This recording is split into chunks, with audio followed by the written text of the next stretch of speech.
Hello everyone, this is Rambabu. Welcome to Success Journey TV channel. 10th class బయాలజీలో మనం గతంలో nutrition గురించి నేర్చుకున్నాం. తర్వాత డైజెస్టివ్ సిస్టమ్ గురించి నేర్చుకున్న తర్వాత రెస్పిరేటరీ సిస్టమ్ శ్వాస వ్యవస్థ గురించి నేర్చుకున్నాం. తర్వాత సర్క్యులేటరీ సిస్టమ్ రక్త ప్రసరణ వ్యవస్థ గురించి నేర్చుకున్నాం. వాటికి సంబంధించినటువంటి రెలవెంట్ గా ఉన్నటువంటి ఇంటర్మీడియట్ లో ఉన్నటువంటి లింక్ టాపిక్స్ కూడా నేర్చుకోవడం జరిగింది. ప్రస్తుతం ఈ రోజు నెక్స్ట్ చాప్టర్ మానవ విసర్జక వ్యవస్థ, హ్యూమన్ ఎక్స్క్రిటరీ సిస్టమ్ అనేటటువంటి ఈ టాపిక్ గురించి చూద్దామండి. ఈ టాపిక్ అనేది మరి ఎట్లా ఉంటుంది, ఈ రోజు ఈ చాప్టర్ మొత్తం ఎనాలిసిస్ టైప్ ప్యాటర్న్ ఇక్కడ మనం ఆన్సర్ చేయాలనేటువంటి ఉద్దేశంతో తయారు చేయడం జరిగింది. అంటే ఇప్పుడు ఒక టాపిక్ ని మనం డిస్కస్ చేస్తూ దాంట్లో వచ్చేటటువంటి ఎలాంటి క్వశ్చన్స్ వస్తాయి, అప్లికేషన్ టైప్ క్వశ్చన్స్ ఎట్లా వస్తాయి, నెగిటివ్ క్వశ్చన్స్ ఎట్లా వస్తాయి, తర్వాత మ్యాచింగ్స్ సంబంధించినటువంటి క్వశ్చన్స్ ఎట్లా వస్తాయి అనేటటువంటి దాన్ని ఇక్కడ మనం డిస్కస్ చేసేటటువంటి ప్రయత్నం చేద్దామండి. సో కాబట్టి మనకి టెక్స్ట్ బుక్ లో ఉన్నటువంటి ఈ విసర్జన ఎక్స్ప్రెషన్ అనేటటువంటి చాప్టర్ గురించి మనం డిస్కస్ చేసుకుంటూ ప్యారలల్ గా ఒక్కొక్క పారాగ్రాఫ్ ని కానీ ఒక పేజీలో ఉన్నటువంటి అనాలిసిస్ చేసి వాటికి సంబంధించినటువంటి ఇన్ఫర్మేషన్ అనేది మనకి ఎట్లా బిట్స్ రూపంలో రావడానికి అవకాశం ఉందనేటటువంటి దాని గురించి మనం ఇక్కడ చూద్దామండి. చూడండి, అసలు విసర్జక వ్యవస్థ అంటే ఏంటి అంటే జనరల్ గా చూడండి, ఏదైనా ఒక ఫ్యాక్టరీ తీసుకుంటే ఆ ఫ్యాక్టరీలో కొన్ని వేస్ట్ మెటీరియల్స్ అనేవి ప్రొడ్యూస్ అవుతూ ఉంటాయి. అయితే ఆ వేస్ట్ మెటీరియల్స్ తో అంటే యూస్ఫుల్ మెటీరియల్స్ తో పాటు ఒక ఫ్యాక్టరీలో కొన్ని వేస్ట్ మెటీరియల్స్ కూడా ప్రొడ్యూస్ అవుతూ ఉంటాయి. అట్లాగే మన బాడీ కూడా ఒక సెల్యులార్ ఫ్యాక్టరీ లాంటిది. అంటే మన బాడీలో కూడా ఎప్పుడు కూడా మెటబాలిక్ యాక్టివిటీస్ అనేవి జరుగుతూ ఉంటాయి. అంటే జీవక్రియలు అని చెప్తుంటారు కదా, అలాంటి జీవక్రియలు అనేవి రెగ్యులర్ గా మన బాడీలో సెల్స్ లో జరుగుతూ ఉంటాయి. మరి అట్లా జరిగేటప్పుడు కొన్ని యూస్ఫుల్ మెటీరియల్స్ ప్రొడ్యూస్ అవుతుంటాయి, యూస్ఫుల్ మెటీరియల్స్ కూడా కొన్ని వేస్ట్ మెటీరియల్స్ కూడా ప్రొడ్యూస్ అవుతూ ఉంటాయి. మరి ఇక్కడ ఈ ప్రిపేర్ అయినటువంటి ఆ వేస్ట్ మెటీరియల్స్ ఏవైతే ఉన్నాయో అవి రెగ్యులర్ ఇంటర్వెల్స్ లో మన బాడీ నుంచి బయటికి వాటిని ఎలిమినేట్ చేయాల్సినటువంటి అవసరం ఉంటుంది. సో కాబట్టి ఇక్కడ ఎక్స్క్రెషన్ అంటే మనకి ఏదైనా ఒక సెల్యులార్ ఫ్యాక్టరీ, మన బాడీ అనేది ఒక సెల్యులార్ ఫ్యాక్టరీ, బయట ఫ్యాక్టరీలో ఎలాంటి వేస్ట్ మెటీరియల్స్ ప్రొడ్యూస్ అవుతుంటాయి అలాగే విత్ యూస్ఫుల్ మెటీరియల్స్ తో పాటు మన బాడీలో కూడా కొన్ని యూస్ఫుల్ మెటీరియల్స్ తో పాటు కొన్ని వేస్ట్ మెటీరియల్స్ కూడా ప్రొడ్యూస్ అవుతూ ఉంటాయి. మరి ఈ వేస్ట్ మెటీరియల్స్ ని ఎప్పటికప్పుడు మన బాడీలోంచి బయటికి ఎలిమినేట్ చేసేటటువంటి ప్రాసెస్ ని మనం ఎక్స్క్రెషన్ అని చెప్తాం. మరైతే ఈ ఎక్స్క్రిటరీ సిస్టమ్ అనేటటువంటిది ఏంటంటే ఈ ఎక్స్క్రెషన్ కోసం యూజ్ అయ్యేటటువంటి ఒక సిస్టమ్ ఏదైతే ఉందో ఆ సిస్టమ్ ని ఎక్స్క్రిటరీ సిస్టమ్ అని చెప్తున్నారు. అయితే చూడండి, మనకి ఈ పేజీలో ఈ ఎక్స్క్రెషన్ విసర్జన అనేటటువంటి ఈ చాప్టర్ లో మనకి ఫస్ట్ పేజీలోనే మనకి డీటెయిల్స్ అనేవి ఇవ్వడం జరిగింది. మరి ఈ డీటెయిల్స్ మీద కూడా మనకి ప్రశ్న అనేది ఏ విధంగా రావడానికి అవకాశం ఉంటుంది అనేటటువంటి దాన్ని చూద్దాం. ఇక్కడ సజీవుల మనుగడకు జీవక్రియల నిర్వహణకు శక్తి అనేది అవసరం. అంటే జీవి మనుగడ చెందాలి అంటే, సర్వైవ్ అవ్వాలంటే, తర్వాత యాక్టివిటీస్ మెటబాలిక్ యాక్టివిటీస్ జరగాలంటే ఎనర్జీ అనేది చాలా అవసరం అని చెప్పాము. అయితే దీంట్లో ఈ మెటబాలిక్ యాక్టివిటీస్ లేదా జీవక్రియలు అనేటటువంటి తీసుకున్నట్లయితే ఆ మెటబాలిక్ యాక్టివిటీస్ లేదా జీవక్రియలు అనేటటువంటి మనకి రెండు రకాలుగా డివైడ్ చేయొచ్చు. అవి ఎనబాలిజం, కెటబాలిజం. ఎనబాలిక్ యాక్టివిటీస్ తర్వాత కెటబాలిక్ యాక్టివిటీస్ అనేటటువంటి రెండు రకాలుగా మనం ఈ మెటబాలిజం ని డివైడ్ చేస్తాం. చూడండి, ఇక్కడ జీవక్రియల్ని మెటబాలిజం అంటారు. అంటే మన బాడీలో ఎప్పుడు కూడా రెగ్యులర్ గా ఈ మెటబాలిజం లేదా జీవక్రియలు అనేవి జరుగుతూ ఉంటాయి. మరి జరిగేటటువంటి జీవక్రియలు జరుగుతూ ఉంటే ఈ జీవక్రియల్లో కొన్ని వేస్ట్ మెటీరియల్స్ కూడా ప్రొడ్యూస్ అవుతాయని చెప్పారు. మరి అయితే ఈ జీవక్రియలు అనేవి మనకి రెండు రకాలుగా ఉంటాయి, మెటబాలిజం లేదా జీవక్రియలు. Metabolism is divides into two categories, anabolism and catabolism. అంటే ఏంటి, నిర్మాణ క్రియలు మరియు విచ్ఛిన్న క్రియలు అనేటటువంటి రెండు రకాలుగా మనం వీటిని డివైడ్ చేయడం జరుగుతుంది. నిర్మాణ క్రియలు, విచ్ఛిన్న క్రియలు రెండింటిని కలిపి మనం జీవక్రియలు అంటారు. Anabolism and catabolism is collectively called as metabolism. రెండింటిని కలిపి మెటబాలిజం అంటారు. మరి అయితే చూడండి, నిర్మాణ క్రియలు అంటే ఏంటి, విచ్ఛిన్న క్రియలు అంటే ఏంటి, మన బాడీలో జరిగేటటువంటి ఆ మెటబాలిక్ యాక్టివిటీస్ ఏవైతే ఉన్నాయో వాటిలో మనకి ఎనబాలిజానికి కొన్ని ఎగ్జాంపుల్స్ ఏంటి, కొన్ని కెటబాలిజానికి కొన్ని ఎగ్జాంపుల్స్ ఏంటి అనేది ఇక్కడ మనకి ఒక టేబుల్ రూపంలో ఇవ్వడం జరిగింది. కాబట్టి ఈ పారాగ్రాఫ్ మీద మనకి చాలా రకాలైనటువంటి ప్రశ్నలు రావడానికి అవకాశం ఉంది. సో కాబట్టి దాన్ని మనం అనాలిసిస్ చేసి చదువుకున్నట్లయితే మనం ఎలాంటి ప్రశ్నకైనా ఆన్సర్ చేయడానికి అవకాశం ఉంటుంది. చూడండి, ఇప్పుడు జీవక్రియలు అని చెప్పాం. జీవక్రియలో నిర్మాణ క్రియలు, విచ్ఛిన్న క్రియలు ఉంటాయని చెప్పాం. మరి ఈ నిర్మాణ క్రియలు అంటే ఏంటి, విచ్ఛిన్న క్రియలు అంటే ఏంటో మనం ఇక్కడ చూద్దాం. నిర్మాణ క్రియలు అంటే ఏంటి అంటే ఎనబాలిజం అని చెప్పాం. నిర్మాణ క్రియలు ఏమంటారంటే ఎనబాలిజం అంటారు. అది సింథసిస్ ప్రాసెస్. ఎనబాలిజం లేదా నిర్మాణ క్రియలు అంటే ఏంటి అంటే సింథసిస్ ప్రాసెస్, అంటే synthesis of complex molecules from simple molecules. సరళమైనటువంటి అణువుల నుంచి సంక్లిష్టమైనటువంటి అణువులు ఏర్పడేటటువంటి ఆ పద్ధతిని నిర్మాణ క్రియలు అంటారు. నెక్స్ట్ విచ్ఛిన్న క్రియలు అంటే కెటబాలిజం, కెటబాలిక్ యాక్టివిటీస్ లేదా కెటబాలిజం అంటే ఇది బ్రేక్ డౌన్ ప్రాసెస్, అంటే break down of complex molecules into simple molecules, అది విచ్ఛిన్న క్రియ. పేర్లోనే ఉంది. నిర్మాణ క్రియలు అంటే నిర్మాణం జరుగుతుంది. ఏమి నిర్మాణం జరుగుతుంది అంటే ఒక సంక్లిష్టమైన అణువుల నిర్మాణం జరుగుతుంది, అది నిర్మాణ క్రియలు. మరి విచ్ఛిన్న క్రియలు అంటే ఏంటి? పేరులోనే ఉంది, విచ్ఛిన్నం జరుగుతుంది. విచ్ఛిన్నం జరిగి చిన్న చిన్న అణువులు అనేవి తయారవుతున్నాయి. Synthesis of complex molecules from simple molecules, దాన్ని ఎనబాలిజం అంటారు, నిర్మాణ క్రియలు. తర్వాత కెటబాలిజం అంటే ఏంటంటే విచ్ఛిన్న క్రియలు, అంటే break down of complex molecules into simple molecules. Complex molecules అనేది సింపుల్ మాలిక్యూల్ గా బ్రేక్ డౌన్ అయ్యేటటువంటి ఆ ప్రాసెస్ ని విచ్ఛిన్న క్రియలు లేదా కెటబాలిజం అంటారు. ఇది విచ్ఛిన్న క్రియలు, కెటబాలిజం. ఇప్పుడు మరి మన బాడీలో జరిగేటటువంటి ఈ జీవక్రియల్లో కొన్ని నిర్మాణ క్రియలు, కొన్ని విచ్ఛిన్న క్రియల గురించి అక్కడ మనకు ఒక టేబుల్ రూపంలో ఇవ్వడం జరిగింది. కిరణజన్య సంయోగక్రియ ఇచ్చాడు, తర్వాత శ్వాసక్రియ ఇచ్చాడు, జీర్ణక్రియ ఇచ్చాడు.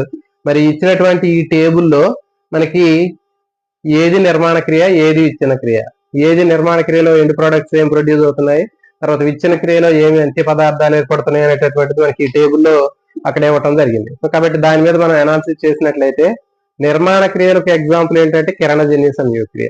Photosynthesis is a called as anabolic process, anabolism అంటారు. అంటే కిరణజన్య సంయోగ క్రియ ఫోటోసింథసిస్ అనేది ఎనబాలిజం అంటే నిర్మాణ క్రియ, దానికి ఎగ్జాంపుల్.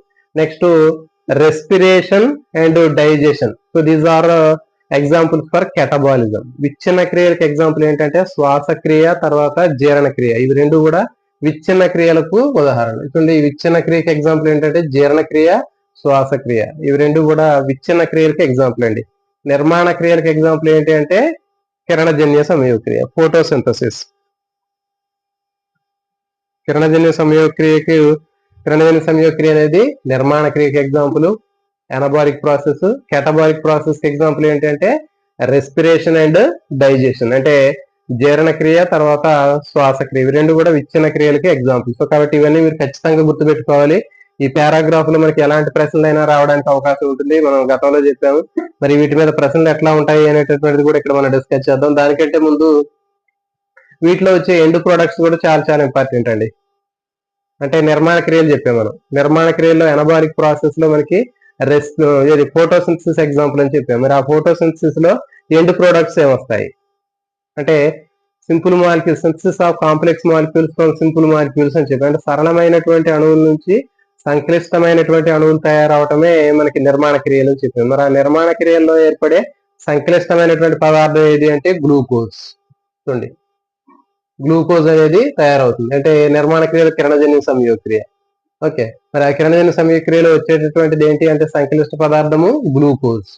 నెక్స్ట్ విచ్ఛిన్న క్రియ తీసుకున్నట్లయితే కెటబాలిక్ ప్రాసెస్ అని చెప్పాం, అంటే కెటబాలిజం అని చెప్పాం. ఆ కెటబాలిజం లేదా కెటబాలిక్ ప్రాసెస్ తీసుకున్నట్లయితే మనకి శ్వాసక్రియ, రెస్పిరేషన్ అనేది కెటబాలిజం లేదా విచ్ఛిన్న క్రియ అని చెప్పాం. దాంట్లో మనకి ఏమవుతుంది, గ్లూకోజ్ అనేది పార్టిసిపేట్ చేసినప్పుడు సెల్యులార్ రెస్పిరేషన్ లో దాని నుంచి వచ్చేటటువంటి ఎండ్ ప్రోడక్ట్ ఏంటి అంటే carbon dioxide, water, energy produce అవుతున్నాయి. వాటర్ మరి అంటే ఏంటి, కాంప్లెక్స్ మాలిక్యూల్ అనేది సింపుల్ మాలిక్యూల్ గా బ్రేక్ అయింది. అంటే ఏంటి, glucose molecule is break down into carbon dioxide and water and energy అట్లా ప్రొడ్యూస్ అవుతుంది.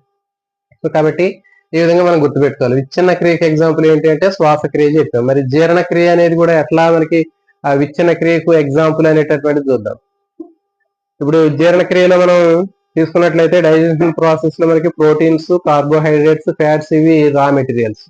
ఓకే, ఇవి ఈ కాంప్లెక్స్ మాలిక్యూల్స్. ఇవి డైజెస్టివ్ సిస్టమ్ లో డైజెషన్ కి గురైనప్పుడు వాటి నుంచి సింపుల్ మాలిక్యూల్స్ వస్తున్నాయి. ఓకే, అంటే కాంప్లెక్స్ ఫుడ్ మాలిక్యూల్ నుంచి సింపుల్ మాలిక్యూల్స్ అనేవి వస్తున్నాయి కదా. మరి ఏమొస్తాయి అంటే ప్రోటీన్స్ నుంచి అమైనో యాసిడ్స్ వస్తాయి, కార్బోహైడ్రేట్ నుంచి గ్లూకోజ్ వస్తుంది, తర్వాత ఫ్యాట్ నుంచి ఫ్యాటీ యాసిడ్, గ్లిజరాల్ వస్తాయి. సో కాబట్టి ఇవి కాంప్లెక్స్ మాలిక్యూల్ నుంచి సింపుల్ మాలిక్యూల్స్ వచ్చాయి. కాబట్టి ఇది కూడా విచ్ఛిన్న క్రియ. గుర్తుపెట్టుకోండి, విచ్ఛిన్న క్రియకి ఎగ్జాంపుల్ ఏంటి అంటే జీర్ణక్రియ, శ్వాసక్రియ. అయితే ఈ జీర్ణక్రియలో మనకి ఏ పదార్థాలు రా మెటీరియల్స్ ఉన్నాయి, ఏ పదార్థాలు వాటి నుంచి వచ్చే ఎండ్ ప్రొడక్ట్స్ ఏంటి అనేటటువంటిది కూడా చాలా చాలా ఇంపార్టెంట్ అండి. దాంట్లో ఎండ్ ప్రొడక్ట్స్ ఆల్రెడీ మనం చెప్పాం, గుర్తుపెట్టుకోండి. ప్రోటీన్ నుంచి వచ్చేటటువంటి ఎండ్ ప్రొడక్ట్స్ ఏంటి అంటే అమైనో యాసిడ్స్. అంటే ప్రోటీన్ అనేది కాంప్లెక్స్ మాలిక్యూల్, దాని నుంచి వచ్చే అమైనో యాసిడ్ అనేది సింపుల్ మాలిక్యూల్, సరళమైన అణువు. తర్వాత కార్బోహైడ్రేట్ లేదా గ్లూకోజ్ అనేది కాంప్లెక్స్ మాలిక్యూల్. ఆ కార్బోహైడ్రేట్ నుంచి వచ్చేటటువంటి ఆ సింపుల్ మాలిక్యూల్ ఏదంటే కాంప్లెక్స్ కార్బోహైడ్రేట్ నుంచి వచ్చేటటువంటిది గ్లూకోజ్. తర్వాత ఫ్యాట్ అనేది కాంప్లెక్స్ మాలిక్యూల్. ఆ ఫ్యాట్ నుంచి వచ్చేటటువంటి సింపుల్ మాలిక్యూల్ ఏది అంటే fatty acid and glycerol. So కాబట్టి ఈ విధంగా మనకి డైజెషన్ ప్రాసెస్ లో ప్రోటీన్స్, కార్బోహైడ్రేట్స్, ఫ్యాట్స్ అనేవి కాంప్లెక్స్ మాలిక్యూల్స్, సంక్లిష్టమైన అణువులు. ఈ సంక్లిష్టమైనటువంటి అణువుల నుంచి సరళమైనటువంటి అమైనో యాసిడ్స్, తర్వాత ఫ్యాటీ యాసిడ్స్ అండ్ గ్లిజరాలు, తర్వాత గ్లూకోజ్ వస్తున్నాయి. సో కాబట్టి ఇది విచ్ఛిన్న క్రియ. సో ఇక్కడ ఈ కాన్సెప్ట్ లో మనకి మీరు నేర్చుకోవాల్సింది ఏంటంటే జీవక్రియలు అనేవి నిర్మాణ క్రియలు, విచ్ఛిన్న క్రియలు కలిపి జీవక్రియలు అంటారు. నిర్మాణ క్రియలు అనేవి ఏంటి అంటే సింథసిస్ ప్రాసెస్ అంటారు, సరళమైన అణువులు కలిసి సంక్లిష్టమైన అణువులు ఏర్పడటము. నెక్స్ట్ విచ్ఛిన్న క్రియలు అంటే ఏంటి అంటే బ్రేక్ డౌన్ ప్రాసెస్ అంటారు దాన్ని. అంటే పెద్దగా ఉన్నటువంటి మాలిక్యూల్స్ బ్రేక్ అయిపోయి చిన్న చిన్న మాలిక్యూల్స్ గా బ్రేక్ అయితే దాన్ని విచ్ఛిన్న క్రియలు లేదా కెటబాలిజం అంటారు. నెక్స్ట్ ఈ రెండింటిని కలిపే మెటబాలిజం అంటారు, జీవక్రియలు అంటారు. నెక్స్ట్ వీటికి ఎగ్జాంపుల్స్, నిర్మాణ క్రియకి ఎగ్జాంపుల్ కెరళజన్య సంయోగక్రియ, తర్వాత విచ్ఛిన్న క్రియ లేదా కెటబాలిజానికి example respiration and digestion. So వాటిలో వచ్చే ఎండ్ ప్రొడక్ట్స్ కూడా మనం గుర్తుపెట్టుకోవాలి. ఇది ఇక్కడ మనకి ఈ పేజీలో ఇచ్చినటువంటి ఇన్ఫర్మేషన్ అండి. మరి ఇది ఈ ఇన్ఫర్మేషన్ ప్రకారం మనకి కొన్ని బిట్స్ అనేవి ఎట్లా ఉంటాయి అనేది కూడా మనం చూద్దాం. Living organisms need energy for survival and perform metabolic activities. అంటే లివింగ్ ఆర్గానిజమ్స్ లో మెటబాలిక్ యాక్టివిటీస్ జరగాలి అంటే, జీవక్రియలు జరగాలి అంటే, తర్వాత అవి సర్వైవ్ అవ్వాలంటే ఎనర్జీ అనేది అవసరం. ఓకే, సో ఇది ఈ పారాగ్రాఫ్ లో మనకు ఉన్నటువంటి దీనికి సంబంధించినటువంటి ఇన్ఫర్మేషన్. మరి మెటబాలిక్ యాక్టివిటీస్ లో డిఫరెంట్ టైప్ ఆఫ్ మెటీరియల్స్ ని యూజ్ చేసుకుంటాయి, తర్వాత different type of end products అనేవి ప్రొడ్యూస్ అవుతాయి. గుర్తుపెట్టుకోండి, ఈ జీవక్రియలు జరిగేటప్పుడు జీవక్రియల్లో రకరకాలైనటువంటి పదార్థాలను ఉపయోగించుకుంటాయి, వాటితో పాటు వివిధ రకాలైనటువంటి ఎండ్ ప్రొడక్ట్స్ కూడా ప్రొడ్యూస్ చేస్తుంటాయి. సో ఫర్ ఎగ్జాంపుల్ చూడండి, ఇక్కడ మనకి విచ్ఛిన్న క్రియ తీసుకుందాం. విచ్ఛిన్న క్రియలో శ్వాసక్రియ తీసుకుందాం. శ్వాసక్రియలో గ్లూకోజ్ అనే పదార్థాన్ని ఉపయోగించుకుంటుంది. ఒక పదార్థాన్ని ఉపయోగించుకొని దాని నుంచి మరికొన్ని పదార్థాలను తయారు చేస్తుంది. అక్కడ ఏంటి, ఎనర్జీని తయారు చేస్తుంది, కార్బన్ డైఆక్సైడ్ తయారు చేస్తుంది, వాటర్ తయారు చేస్తుంది. మరి దీంట్లో కొన్ని ఉపయోగపడేవి ఉంటాయి, కొన్ని ఉపయోగపడనివి కూడా ఉంటాయి. ఉపయోగపడేవి మన బాడీ యూజ్ చేసుకుంటుంది, ఉపయోగపడినటువంటి మొత్తం కూడా మనకి వేస్ట్ మెటీరియల్స్ రూపంలో బయటకు పోతూ ఉంటాయి. Whether it is plant or animal, plant అయినా కావచ్చు, యానిమల్ అయినా కావచ్చు. దాంట్లో ఉండేటటువంటి యూస్ఫుల్ మెటీరియల్స్ ని ప్లాంట్ యూజ్ చేసుకుంటుంది, వేస్ట్ మెటీరియల్స్ ని అది బయటికి పంపించేటటువంటి ప్రాసెస్ చేయడం జరుగుతుంది. సో ఇది దీనికి సంబంధించింది. మరి దీని మీద క్వశ్చన్స్ అనేవి ఎట్లా ఉంటాయి అనేది ఒకసారి చూద్దామండి. ఈ టాపిక్ మీద కొన్ని ప్రశ్నలు ఇక్కడే మనం డిస్కస్ చేద్దాం, ఎందుకంటే తర్వాత ప్రత్యేకంగా అంటే మనకి ఆ టాపిక్ లెంతీగా ఉంటున్నాయి. కాబట్టి మనం ఏం చేద్దామంటే ఒక టాపిక్ డిస్కస్ చేసిన తర్వాత దానికి సంబంధించినటువంటి క్వశ్చన్స్ అనేవి మనం డిస్కస్ చేసే ప్రయత్నం అయితే చేద్దాం. చూడండి, మరి ఇక్కడ క్వశ్చన్, జీవక్రియలు అంటే ఏమిటి? What are metabolic activities? జీవక్రియలు అంటే ఏమిటి? దీనికి ఆప్షన్ కేవలం నిర్మాణ క్రియలు, only anabolic activities. Next option B కేవలం విచ్ఛిన్న క్రియలు, only catabolic activities. Option C both anabolic and catabolic activities, నిర్మాణ క్రియలు విచ్ఛిన్న క్రియలు రెండు. Option D eating of food, ఆహారం తీసుకోవటం. మరి దీంట్లో సరైనటువంటి సమాధానాన్ని మనం గుర్తించినట్లయితే చూడండి, జీవక్రియలు అనగా అనే క్వశ్చన్ ఇచ్చి కేవలం నిర్మాణాత్మక క్రియలు, ఎనబాలిజం ఓన్లీ. నెక్స్ట్ కేవలం విచ్ఛిన్న క్రియలు, only catabolism. Option C both నిర్మాణ క్రియలు అండ్ విచ్ఛిన్న క్రియలు, బోత్ ఎనబాలిజం అండ్ కెటబాలిజం, నిర్మాణ క్రియలు విచ్ఛిన్న క్రియలు రెండింటిని కలిపి జీవక్రియలు అంటారు. ఆప్షన్ డి 5 ఏవి కావు. ఓకే, కేవలం, లేకపోతే ఆప్షన్ డి లో కేవలం నిర్మాణ క్రియ మాత్రమే అడుగుతాడు. కాబట్టి మనకి ఇచ్చేటటువంటి ఆప్షన్ అనేటటువంటిది ఏంటి అంటే జీవక్రియలు లేదా మెటబాలిజం అంటే బోత్ ఎనబాలిజం అండ్ కెటబాలిజం. జీవక్రియలు అంటే నిర్మాణ క్రియలు విచ్ఛిన్న క్రియలు రెండింటిని కలిపి మనం ఏమని చెప్తారంటే జీవక్రియలు అని చెప్తారు. సో ఇది ఒక క్వశ్చన్. నెక్స్ట్ నెగిటివ్ క్వశ్చన్ అండి, ఒక నెగిటివ్ క్వశ్చన్ చూద్దాం దీని మీద. Which of the following statement about metabolic activity is not true? జీవక్రియలకు సంబంధించి సరికానటువంటి వాక్యాన్ని గుర్తించండి అని అడుగుతున్నాడు. దీంట్లో మనకి జీవక్రియలకు సంబంధించి సరికానటువంటి వాక్యాన్ని గుర్తించండి. Which of the following statement is not true belongs to metabolic activities. Metabolic activities కి సంబంధం లేనటువంటి వాక్యం ఏది, సరికానటువంటిది జీవక్రియకు సంబంధించి? ఆప్షన్ ఏ, జీవుల మనుగడకు శక్తి అవసరము. Energy is necessary for the survival of organism. Option B, జీవక్రియలు వివిధ రకాలైనటువంటి పదార్థాలను ఉపయోగించుకుంటాయి. Metabolic activities use various types of substances. Option C, జీవక్రియల ఫలితంగా వ్యర్థ పదార్థాలు ఏర్పడవు. Waste products are not formed as a result of metabolic activities. Option D, నిర్మాణాత్మక మరియు విచ్ఛిన్న క్రియలు జీవక్రియలో భాగము. Anabolic and catabolic activities are part of the metabolism. So కాబట్టి ఇట్లా మనకి 4 స్టేట్మెంట్లు ఇచ్చాడు. ఈ 4 స్టేట్మెంట్లో మెటబాలిజం కి సంబంధించి, జీవక్రియలకు సంబంధించి సరికానటువంటి వాక్యం ఏది అని అడిగినప్పుడు మనకి చూడండి, ఫస్ట్ మనం ఈ నెగిటివ్ స్టేట్మెంట్స్ ఇచ్చినప్పుడు మనం వాటిని అనాలిసిస్ చేసి ఎట్లా చేయాలి అంటే ఒక్కొక్క స్టేట్మెంట్ తీసుకొని దాన్ని మనం అర్థం చేసుకోవాలి. అర్థం చేసుకొని అది రైటా రాంగా అనేది మనం చూసుకొని దాంట్లో ఏది రాంగ్ స్టేట్మెంట్ అనేది మనం గుర్తు చేసుకోవడానికి ప్రయత్నం చేయాలి. జీవుల మనుగడకి శక్తి అవసరం అని చెప్పాం. ఇది ఆల్రెడీ మనకి డైరెక్ట్ గానే ఇక్కడే ఉంచండి. సజీవుల మనుగడకు శక్తి అవసరం అని చెప్పాం, కాబట్టి ఇది రైట్ ఆన్సర్. నెక్స్ట్, జీవక్రియలు వివిధ రకాల పదార్థాలను ఉపయోగించుకుంటాయి చెప్పాం. మన ఇక్కడ జీవక్రియలు జరిగేటప్పుడు వివిధ రకాలైనటువంటి పదార్థాలను యూజ్ చేసుకుంటాయని చెప్పాం. కిరణేన సమయక్రియ జరగాలంటే కొన్ని, తర్వాత శ్వాసక్రియ జరగాలంటే ఒక పదార్థము, జీర్ణక్రియ జరగాలంటే ఒక పదార్థాలను, ఇట్లా వివిధ రకాలైన పదార్థాలను ఉపయోగించుకుంటాయి. కాబట్టి ఇది కూడా సరైనటువంటి స్టేట్మెంటే. నెక్స్ట్, జీవక్రియల ఫలితంగా వ్యర్థాలు ఏర్పడవు అని చెప్తున్నాడు. Wastes are not produced as a result of metabolic activities. మరి జీవక్రియల ఫలితంగా వ్యర్థ పదార్థాలు ఏర్పడవు అని అక్కడ స్టేట్మెంట్ ఇచ్చాడు. సో కాబట్టి ఇది రాంగ్ స్టేట్మెంట్. అంటే ఏంటి, సరికానటువంటిది. కాబట్టి ఇట్లా మనం ఎలిమినేట్ ప్రాసెస్ లో ఆ 4 ఆప్షన్స్ లో మొత్తం కూడా మనం చదివి అర్థం చేసుకుని దాంట్లో ఉన్నటువంటి రాంగ్ స్టేట్మెంట్ ఏది అనేటటువంటి దాన్ని మనం అర్థం చేసుకోవాలి. తర్వాత 4వది ఏమి ఇచ్చాడు, నిర్మాణాత్మక మరియు విచ్ఛిన్న క్రియలు జీవక్రియల్లో భాగం.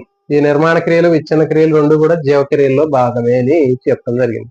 సో కాబట్టి ఇది దీంట్లో మనకి సరైనటువంటి ఆప్షన్ ఏంటి అంటే జీవక్రియల ఫలితంగా వ్యర్థ పదార్థాలు అనేవి ఏర్పడవు అని చెప్తున్నాడు. Waste are not produced due to the metabolic activities. So ఇది దీనికి సంబంధించినటువంటి క్వశ్చన్. నెక్స్ట్, ఇదే పారాగ్రాఫ్ లో ఇదే పేజీలో మనకి ఫస్ట్ పారాగ్రాఫ్ అంటే దీంట్లో ఉన్నటువంటి ఈ పారాగ్రాఫ్ లో మనకి బిట్స్ మ్యాచింగ్ క్వశ్చన్స్ అనేవి ఎట్లా ఉంటాయో చూద్దామండి. చూడండి, ఫస్ట్ లిస్ట్ 1, లిస్ట్ 2 ఉన్నాయి. ఇక్కడ లిస్ట్ 1 లో 4 ఆప్షన్స్ ఉన్నాయి, లిస్ట్ 2 లో మళ్ళీ 4 ఆప్షన్స్ ఉన్నాయి. ఓకే, మరి దీంట్లో మ్యాచింగ్ అనేది దేనికి మ్యాచ్ అవుతుంది అనేది మీరు గెస్ చేయండి.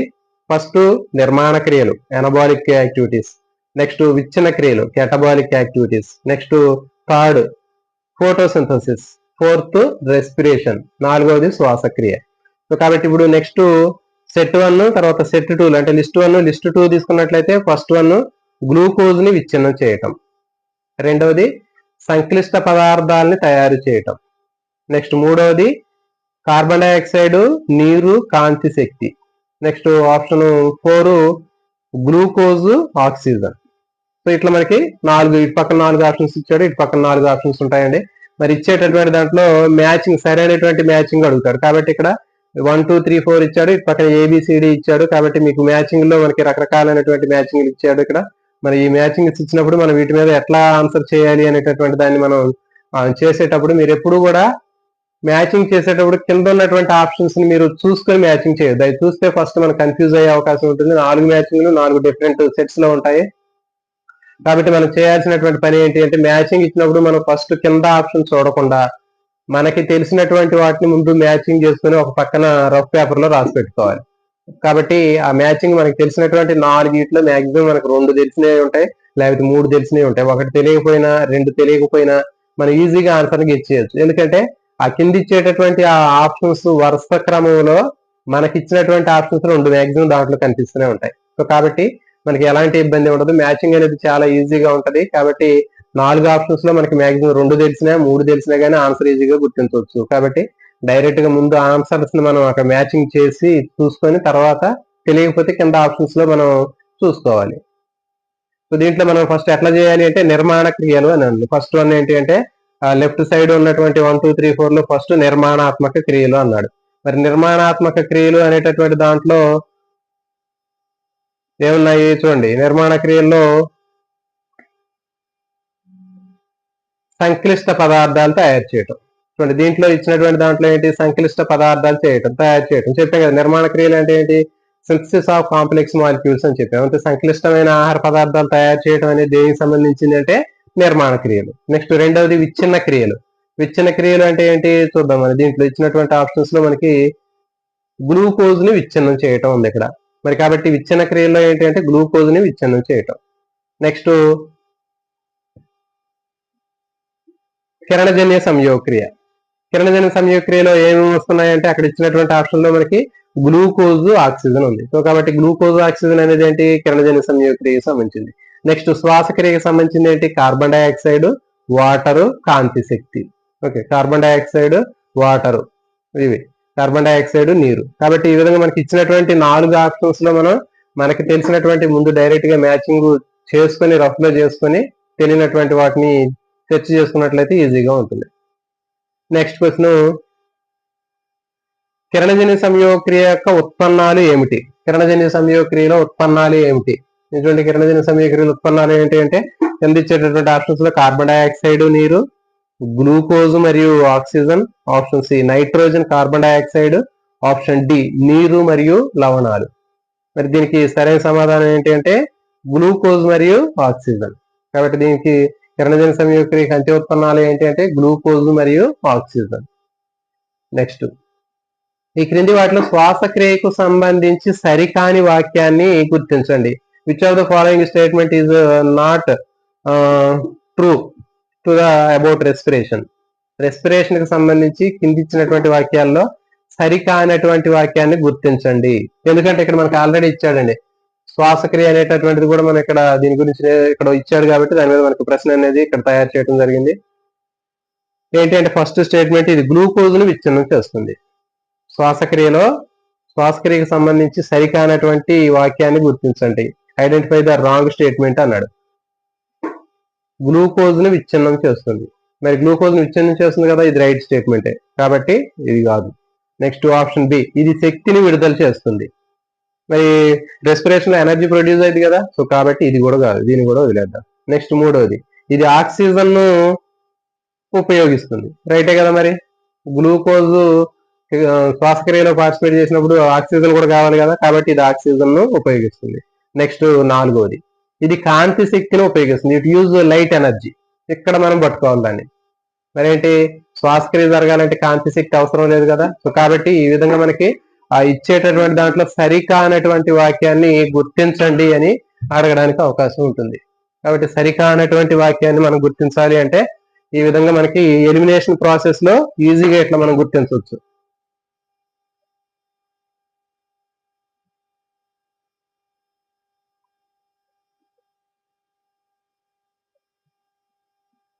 నెక్స్ట్ ఇంకొక సెట్ అండి. ఇక్కడ జీర్ణక్రియ ఫస్ట్ లిస్ట్ 1, లిస్ట్ 2. లిస్ట్ 1 లో మనకి జీర్ణక్రియ, నిర్మాణ క్రియలు, విచ్ఛిన్న క్రియలు, జీవక్రియలు, ఇవి 4 సెట్లు అండి. అంటే ఒక సెట్ లెఫ్ట్ సైడ్ ఉన్నటువంటి 4 లిస్ట్ లో 1, 2, 3, 4 లో ఒకటి జీర్ణక్రియ, రెండవది నిర్మాణ క్రియలు, మూడవది విచ్ఛిన్న క్రియలు, నాలుగవది జీవక్రియలు. Okay, digestion, anabolic activity, catabolic activity, metabolic activity. Next list 2 లో PQRS, ఇవి 4 ఉన్నాయి. అవేంటి అంటే సంక్లిష్ట పదార్థాలను సరళ పదార్థాలుగా మార్చడం. ఓకే, సంక్లిష్ట పదార్థాలని సరళ పదార్థాలుగా మార్చటము. నెక్స్ట్ 2 అంటే R, P తర్వాత R, PQ సంక్లిష్ట పదార్థాలను తయారు చేయటము. ఓకే, అంటే ఫస్ట్ది సంక్లిష్ట పదార్థాలని విచ్ఛిన్నం చేయటం అన్నట్టు. నెక్స్ట్ Q సంక్లిష్ట పదార్థాలని తయారు చేయటం. నెక్స్ట్ R ఆహారం నుంచి పోషకాలని వేరు చేయటం. నెక్స్ట్ 4వది నిర్మాణ క్రియలు, విచ్ఛిన్న క్రియలు. సో ఇట్లా 4 ఇచ్చాడు బి సైడ్ లో, లిస్ట్ బి లో. దీనికి ఇప్పుడు సరైనటువంటి మ్యాచింగ్ లో మనకి మొత్తం 4 రకాలైనటువంటి ఆప్షన్స్ ఉంటాయి. ఈ 4 రకాలైనటువంటి ఆప్షన్స్ లో మనం ఏం చేయాలి అంటే ముందు కింద ఉన్న ఆప్షన్ చూడకుండా మనకి ఫస్ట్ లెఫ్ట్ సైడ్ ఉన్నటువంటి దాంట్లో ఒక దాన్ని చూసి దానికి ఏది మ్యాచింగ్ అనేది ఒక చోట రాసుకోవాలి రఫ్ పేపర్ లో.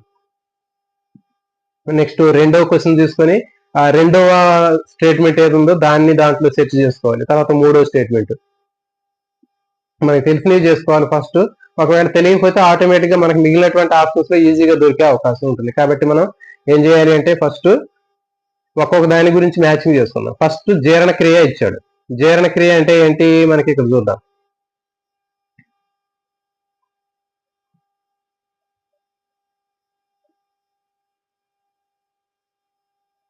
చూడండి, సంక్లిష్ట పదార్థాలని సరళ పదార్థాలుగా మార్చటము, సంక్లిష్ట పదార్థాలని తయారు చేయటము, తర్వాత ఆహారం నుంచి పోషకాలు వేరు చేయటము, నిర్మాణ క్రియలు విచ్ఛిన్న క్రియలు. అంటే ఏంటి, ఆహారం నుంచి పోషకాలు వేరు చేసేటటువంటి ప్రక్రియ అనేది జీర్ణక్రియ కదా. జీర్ణక్రియలో ఏం చేస్తున్నాము, ఆహారంలో ఉన్నటువంటి పోషకాలని వేరు చేసేటటువంటి ప్రక్రియ జీర్ణక్రియ, digestion, separation of nutrients from the food. Next రెండవది ఏంటి, నిర్మాణాత్మక క్రియలు అన్నాడు. నిర్మాణాత్మక క్రియలు ఇచ్చాడు, తర్వాత విచ్ఛిన్న క్రియలు ఇచ్చాడు, మూడోది జీవక్రియలు ఇచ్చాడు. ఇప్పుడు నిర్మాణ క్రియల్లో ఏముంటుందో మనం చూసుకోవాలి. దాంట్లో నిర్మాణ క్రియలు అంటే ఏంటి మనం చెప్పాం కదా, synthesis of complex molecules from simple molecules అని చెప్పాం. అంటే సరళ పదార్థాల నుంచి సంక్లిష్ట పదార్థాలు ఏర్పడటం. ఇక్కడ ఆల్రెడీ PQ రెండో Q వాక్యంలో ఏమిచ్చాడు, సంక్లిష్ట పదార్థాలను తయారు చేయడం అన్నాడు. కాబట్టి అది నిర్మాణ క్రియ కదా, అది అయిపోయింది. నెక్స్ట్ మూడవది విచ్ఛిన్న క్రియ. లిస్ట్ 1 లో మూడవది విచ్ఛిన్న క్రియ. దానికి మనం ఏమి చూసుకోవాలి అనేది చూద్దాం. ఇప్పుడు ఆల్రెడీ 2 అయిపోయినాయి, 4 2 ఎలిమినేట్ చేసేసాము, అయిపోయినాయి, ఇంకా 2 ఉన్నాయి. విచ్ఛిన్న క్రియ అంటే ఏంటి,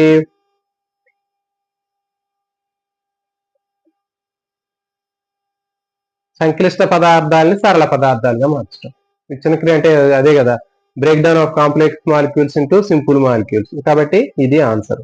నెక్స్ట్ నాలుగోది జీవక్రియలు అన్నాడు. జీవక్రియలు అంటే వాడికి నిర్మాణ క్రియలు విచ్ఛిన్న క్రియలు. జీవక్రియలు అంటే నిర్మాణ క్రియలు విచ్ఛిన్న క్రియలు రెండింటిని కలిపి మనం జీవక్రియలు మెటబాలిజం అని చెప్పాం. Anabolism and catabolism is collectively called as metabolism అని చెప్పాం. సో కాబట్టి చూడండి, మనకి ఈ పారాగ్రాఫ్ ని మనం చదివి అర్థం చేసుకుంటే మనకి ఎన్ని బిట్లు వచ్చాయనేది మీరు అర్థం చేసుకోండి. కాబట్టి మనకి ప్రతి ఒక్క పేజీని మనం చదివేటప్పుడు అనాలిసిస్ చేసి చదవటం వల్ల మనకి ఎంత యూజ్ ఉంటుంది అనేది మనం ఇక్కడ అర్థం చేసుకోవాలంటే నిన్న మనం చేసినటువంటి వీడియోలో ఏ విధంగా చదవాలి అనేటటువంటి దాన్ని బేస్ చేసుకొని ఇక్కడ మనం తయారు చేయడం జరిగిందండి.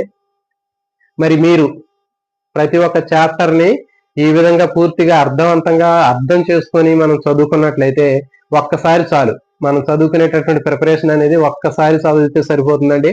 ఎన్నిసార్లు చదవాల్సినటువంటి అవసరం లేదు. అర్థవంతంగా మనం ఒక్కసారి చదువుకున్నట్లయితే మనం ఖచ్చితంగా మనకి డిఎస్సి అయిపోయే వరకు కూడా మనం ఆ నాలెడ్జ్ ని మనం యూజ్ చేసుకోవచ్చు. కాబట్టి ఈ విధంగా మనం దీన్ని చదువుకోవచ్చు.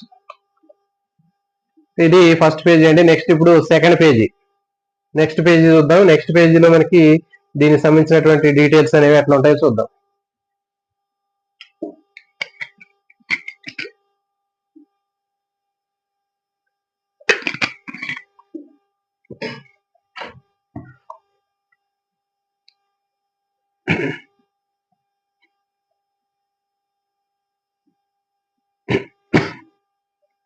చూడండి, మరి ఈ నెక్స్ట్ పేజీలో మనకి ఎక్స్ప్రెషన్ లో నెక్స్ట్ పేజీలో మెటబాలిక్ యాక్టివిటీస్ జీవక్రియల ఫలితంగా మనకి వివిధ రకాలైనటువంటి పదార్థాలు అనేవి తయారవుతాయని చెప్పింది. మరి తయారైనటువంటి పదార్థాలు ఈ వేస్ట్ మెటీరియల్స్ అనేవి కొన్ని బాడీలో స్టోర్ చేసుకుంటాయి, మరి కొన్ని బయటకి ఎలిమినేట్ చేయడం జరుగుతుంది.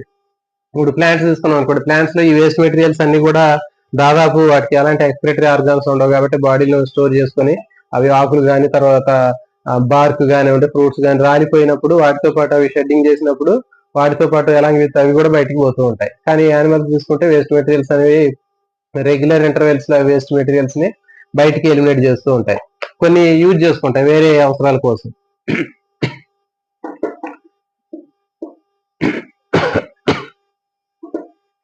మరి చూడండి, ఇక్కడ కిరణజన్య సంయోగక్రియ శ్వాసక్రియలో ప్రొడ్యూస్ అయ్యేటటువంటి ఆ వేస్ట్ మెటీరియల్స్ అనేవి ఎట్లా బయటకి ఎలిమినేట్ అవుతాయి అనేది మనకు తెలుసు. ఫర్ ఎగ్జాంపుల్ ఫోటోసింథసిస్ తీసుకున్నాం అనుకోండి, కిరణజన్య సంయోగక్రియ, దాంట్లో తయారైనటువంటి వాయువు ఏది అంటే ఆక్సిజన్, ఎండ్ ప్రోడక్ట్.